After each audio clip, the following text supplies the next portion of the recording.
and welcome to the It Hurts to Mom podcast. I'm Lauren Rose, and I'm excited to have you, and I'm also really excited to start this podcast.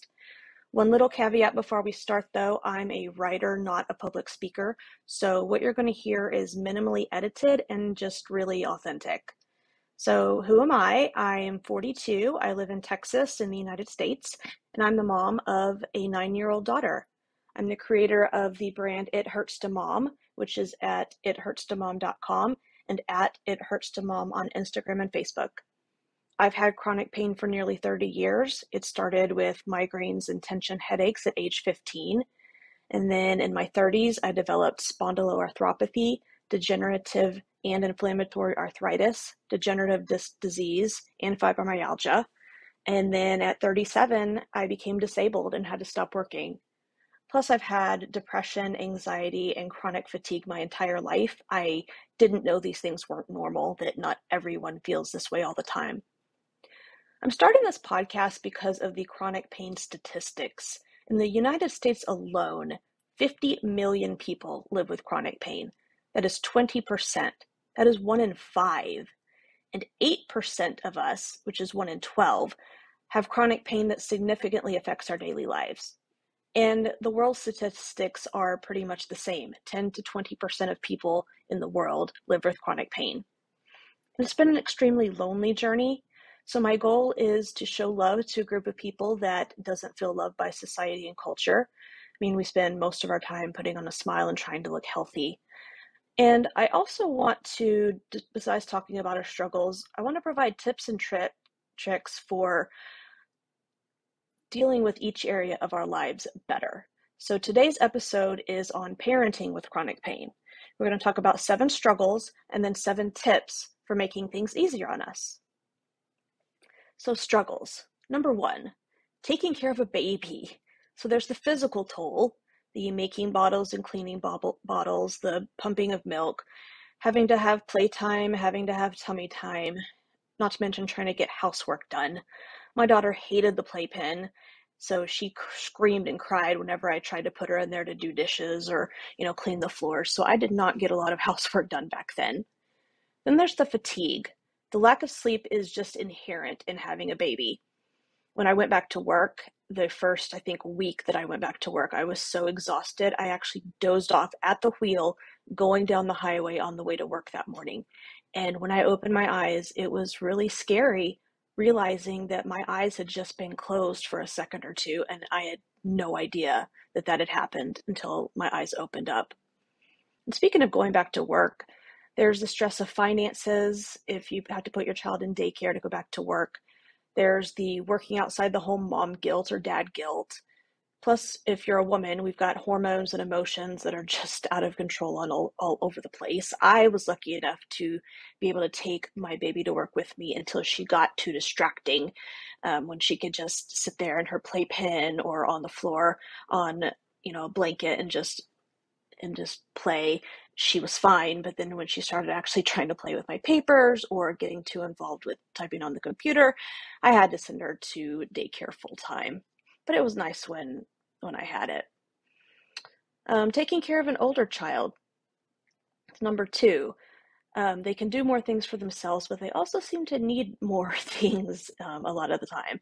I have to get up early, get my daughter ready, get her meds ready, help her pick out clothes or remind her to get dressed, make her lunchbox or her snacks, remind her to get her backpack ready. Then at nighttime, there's always a fight about brushing her teeth.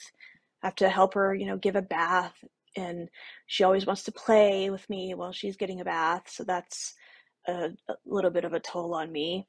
And then there's, bedtime routine that, I give her songs and maybe a little bit of snuggling. And that takes a toll on me. I don't always feel like doing that. Number 3, meals. I'm really lucky. My husband loves to cook, but he works full time, mostly outside of the house. So he gets home and he's tired and doesn't always feel like cooking. And I certainly do not cook as often as I would like, mostly because of my pain. Prepping and cooking meals is incredibly painful for me. Most of the time, by the time I'm done, I'm not even able to enjoy dinner with my family. I have to go lie down and rest my body. So my daughter eats unhealthy foods a lot more than I'd like her to. Chicken nuggets, mac and cheese, ham and cheese sandwich. And I'm not thrilled about that. Struggle number 4, playing. So my daughter has a temperament that I learned about in a book by Kathleen Edelman called A Grown-Up's Guide to Kids Wiring. And if you want to understand your child a little bit better, I highly recommend this book. My daughter turned out to be a yellow, which means she needs attention, affection, approval, and acceptance. And she likes to have fun in everything she does. She's an extrovert. She's people-oriented. My husband and I are introverted and task-oriented, so we're the complete opposite. So my daughter always wants to play, whether she's getting ready, whether she's in the bathroom, whether she's in the bathtub, whether we're doing cleaning. And that's really, really hard, both physically and emotionally on me if I'm not having a great mental health day, or if I'm tired, or, just doing it is exhausting. So struggle number 4, chauffeuring. I have to take my daughter to school most days, pick her up. I take her to her doctor's appointments. I take her to her extracurricular activities most of the time. She was in daycare, but rent got too high, so she gets picked up by me now. Sometimes daycare, though, was a blessing because some days I needed that extra time to prepare for the evening, or my husband could pick her up after he got off of work. So sometimes I didn't have to pick her up, whereas now, every day that's my responsibility. I'm really lucky my husband takes her and picks her up on Wednesdays and Fridays. Even 2 days a week is a tremendous help, not just physically, but emotionally. Struggle number 6, emotional and physical exhaustion. So if you have chronic pain, you may be familiar with the spoon theory by Christine Miserandino. I hope I got her name correct. You can see it or read about it more on butyoudontlooksit.com/the_spoon_theory. So the spoon theory is a metaphor that explains how people with chronic pain and illness only have a certain amount of energy each day. So instead of doing whatever we want, whenever we want, like showering, cooking, shopping, socializing, etc., we have to pace ourselves so we don't overexert. Healthy people generally start each day with an unlimited number of spoons, but for a sick person, each day starts with a limited number. Some days have more than others. And with each small task, it's a big task to us, getting out of bed, eating, getting dressed, driving to work, showering, whatever it is, we lose a spoon. Basically, our illness is always in control. We have to be mindful of every little thing we do and the consequences of each task. We may be able to do certain things, but we can't do everything. As Christine says, I give a piece of myself in every sense of the word when I do anything. So basically, the point is dealing with severe chronic pain and chronic fatigue is a full-time job. And add on depression and debilitating anxiety like I have, it can get completely overwhelming. And sometimes I don't have the spoons to do anything in the evening, just from taking basic care of myself during the day. And struggle number 7, feeling like I'm not a good mom. I cannot play every time she wants. I physically, because of my pain, can't take her to the fair or the zoo or volunteer for all of her events. And of course, she gets way too much screen time because sometimes I just can't give her the attention that she wants and deserves. Now let's talk about tips for being the best parent that we can be. There's 7 of these as well. Number 1, talk to your kids about your pain or illness. First of all, you need to understand your illness and your pain in general. So do your research. There's a great book by Mel Pohl, P-O-H-L, called A Day Without Pain. It helped me a lot understand my own pain. It explains how pain signals are created, the biology of pain. It talks about the factors that lead to or exacerbate chronic pain, and it offers multiple strategies for managing and improving chronic pain. If you have a young child, there's a cute little book called Why Does Mommy Hurt by Elizabeth M. Christie. I've read that to my daughter multiple times. And when you're talking to your kids, it's not a one-time conversation. It's an often conversation. Sometimes I'll say, baby, we need to wrap up playing dolls. Mommy's hips are starting to hurt a lot. And because of this, my daughter even not only does she understand when I can only play for 15 or 20 minutes, and she's good with that, she actually helps me sometime. Recently, I was freaking out. My anxiety took over complete control. I was trying to clean off a desk that we have in the dining area, and I looked at it and got completely overwhelmed. My anxiety just completely out of control. And my daughter came over, she took over, and she just said, let's just start in this corner and put everything in a stack. We'll just do one thing at a time. So, because she knows that I have severe anxiety that sometimes just takes control of my life, and she has anxiety, so she knows how our amygdala works when we have anxiety and how it can easily get in control. She knew how to help me at that time.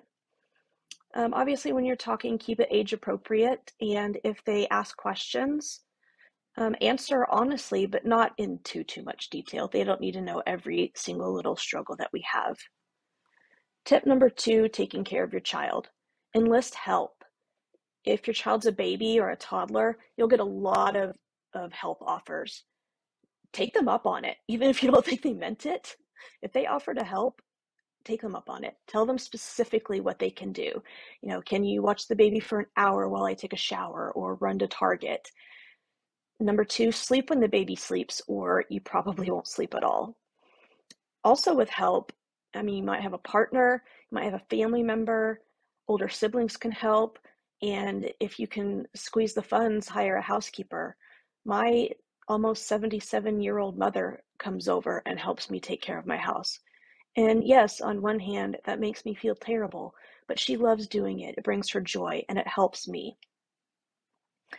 Teach your child to do things on their own, like pick out their own clothes, how to get dressed, how to put their toys away before playing with another one. Kids really do love being independent. Yes, they love being coddled and taken care of sometimes, but as they grow, even as toddlers, they love to be able to do things for themselves. As far as carpooling, see if you can trade off with another parent. Maybe every other day, or one week you do it and the next week they do it. Just even having those 2 days a week that my husband can help me, not only is a physical help, but it's an emotional help as well. Because if it's, you know, Thursday and I'm having a really bad pain and mental health day, I'm able to get up and push through because I can think, I just have to do it today. My husband's got this tomorrow. And it really is a great help. As far as meals and cooking, there's the option of, cooking extra and freezing it, cooking spaghetti sauce or chili that reheats pretty well on the stovetop. There are also TV dinners in Costco for emergency meals.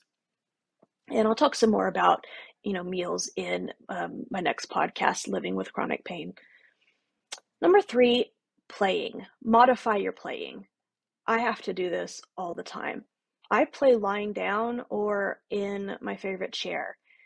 Maybe we can't get on the floor, but I can play Barbies on the bed lying down.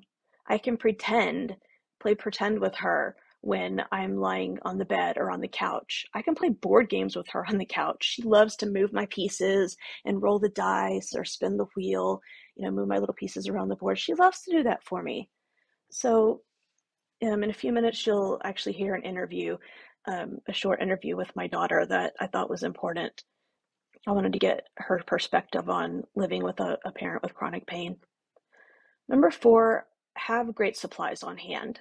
If you need it, a back brace, a knee brace, a wrist brace, anything like that, use a walking stick, a walker, or a wheelchair if necessary. We have to get over this fear of being judged by society or this fear of feeling old, whatever it is that has us in fear or in anxiety or embarrassment. We have to get over it. And that's easier said than done because I'm certainly not there yet. I've picked out a walking stick on Amazon. I've not yet put it in my cart to buy it. So I'm working on that also. If you have trouble reaching, a grab claw tool is great. If you have headaches, migraines, and you have a crying baby or a whining child, or, with me, definitely a child getting off the pacifier, earplugs or, AirPods or earbuds with the noise cancellation on, amazing. If your child's in sports, get a stadium chair, take that and sit on the bleachers with that. If you are disabled, get a handicap placard or handicap plates for your car. Creams like topical CBD cream or arnica cream, anything that happens to work for you. And always have rescue medicines in your purse or somewhere available where you can grab if you are not at home. Tip number 5, self-care. This is kind of a long one. So self-care needs to be daily. Self-care isn't selfish, it's essential. So one idea is to have a self-care box. So things that are in it that are related to each of the 5 senses. So for touch, a soft plush animal. For taste, maybe your favorite candy.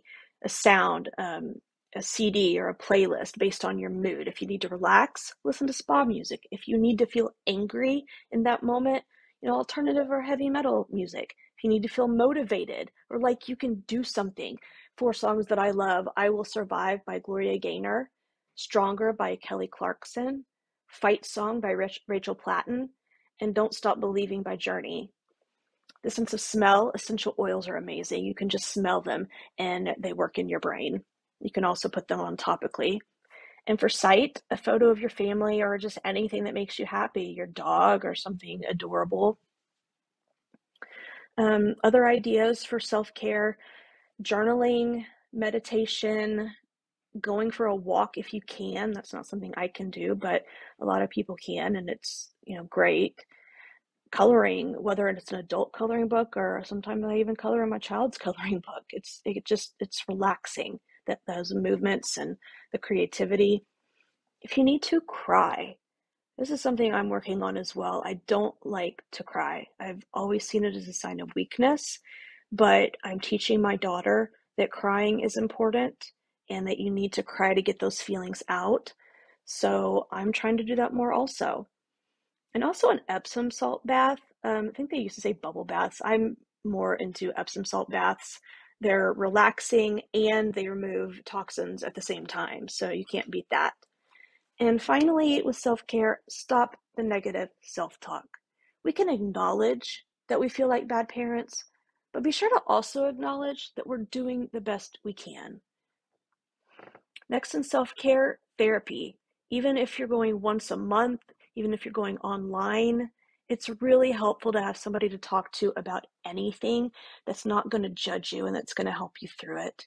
And one point about therapy: if you've seen the same therapist for a decade and you're still dealing with the same issues, your therapist is not doing his or her job. Your therapist's job is for you not to need him or her at some point.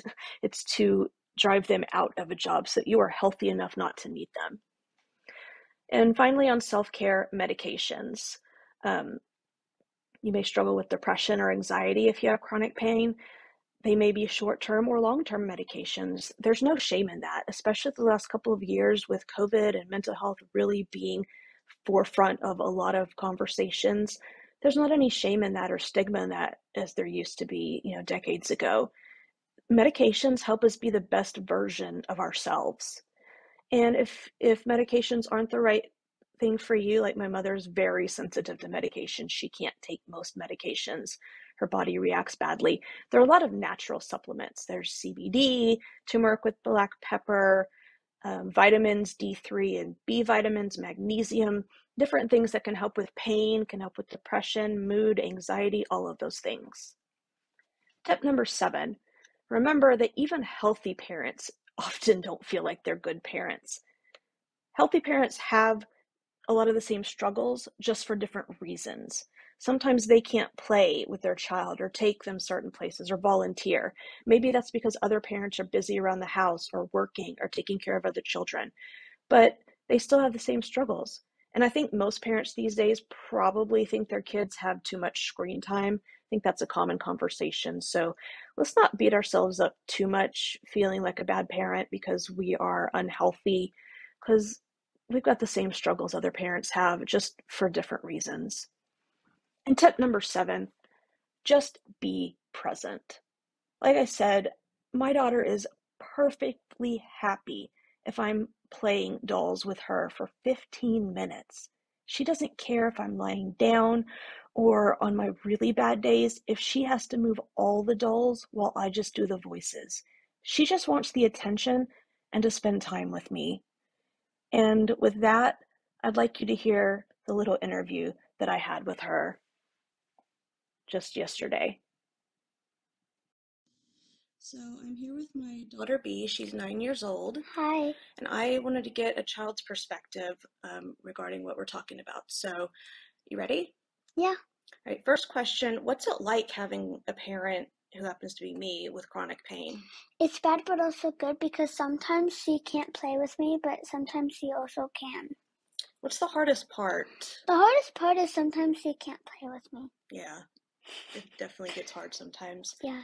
How do you feel when I play pretend or dolls with you and I'm lying down? Does it bother you that I'm lying down? No, it doesn't. It doesn't bother me because as long as you're playing with me, it's fine. Yeah, you want to spend the time with you and Yeah. play with you. Mm-hmm.